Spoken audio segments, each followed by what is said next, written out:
സംസ്ഥാനത്ത് ആഫ്രിക്കൻ പന്നിപ്പനി പടരുന്നു. കോട്ടയം ജില്ലയിലെ 2 പഞ്ചായത്തുകളിൽ ആഫ്രിക്കൻ പന്നിപ്പനി സ്ഥിരീകരിച്ചു.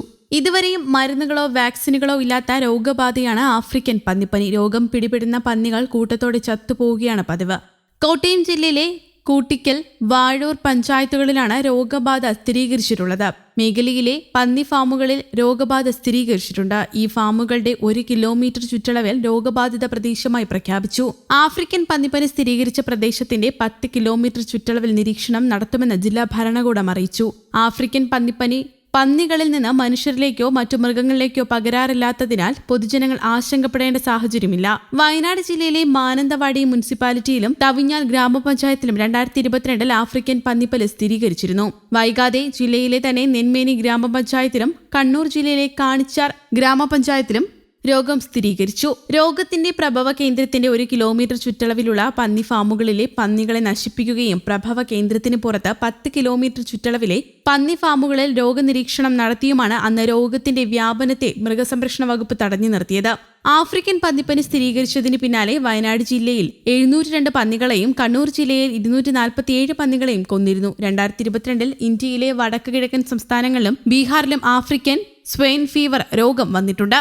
ഇതിനെ തുടർന്ന് സംസ്ഥാനത്തിനകത്തേക്കും പുറത്തേക്കുമുള്ള പന്നികൾ, പന്നിമാംസം, പന്നിക്കാഷ്ടം, തീറ്റ എന്നിവയുടെ നീക്കം നിരോധിച്ചുകൊണ്ട് സർക്കാർ ഉത്തരവിറക്കിയിരുന്നു. അതേസമയം തൃശൂർ ജില്ലയിലെ മാടക്കാത്ര പഞ്ചായത്തിൽ ആഫ്രിക്കൻ പന്നിപ്പനി സ്ഥിരീകരിച്ചിരുന്നു. ഈ സാഹചര്യത്തിൽ 310 പന്നികളെ കള്ളിങ്ങിന് വിധേയമാക്കിയിരുന്നു. അന്ന് 14 നമ്പർ വാർഡിലെ കട്ടിലപ്പൂവം ബാബു വെളിയത്തിന്റെ ഉടമസ്ഥതയിലുള്ള ഫാമിലെ പന്നികളിലാണ് അന്ന് രോഗം സ്ഥിരീകരിച്ചിരുന്നത്. പന്നികളെ കള്ളിങ് ചെയ്ത് മറവ് ചെയ്യാൻ ജില്ലാ മൃഗസംരക്ഷണ ഓഫീസർക്ക് നിർദ്ദേശം നൽകുകയും ചെയ്തിരുന്നു.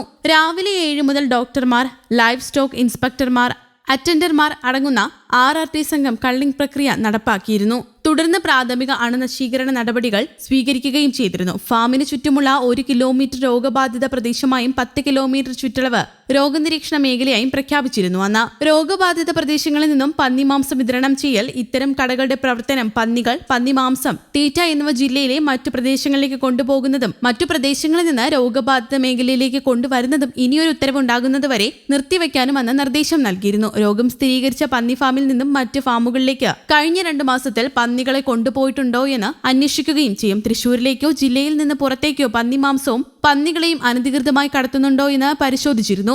ഇതിനുവേണ്ടി ചെക്ക് പോസ്റ്റുകളിലും ജില്ലയിലെ മറ്റു പ്രവേശന മാർഗങ്ങളിലും പോലീസ്, RTO എന്നിവരുമായി ചേർന്ന മൃഗസംരക്ഷണ വകുപ്പ് കർശന പരിശോധന നടത്തുകയും ചെയ്തിരുന്നു. രോഗം സ്ഥിരീകരിച്ച തദ്ദേശ സ്വയംഭരണ സ്ഥാപന പരിധിയിൽ പോലീസ്, മൃഗസംരക്ഷണ വകുപ്പ്, ബന്ധപ്പെട്ട തദ്ദേശ സ്വയംഭരണ സ്ഥാപനങ്ങളിലെ ഉദ്യോഗസ്ഥൻ, വില്ലേജ് ഓഫീസർ എന്നിവർ ഉൾപ്പെട്ട റാപ്പിഡ് റെസ്പോൺസ് ടീം രൂപീകരിച്ച് പ്രവർത്തനം ആരംഭിക്കുകയും ചെയ്തു.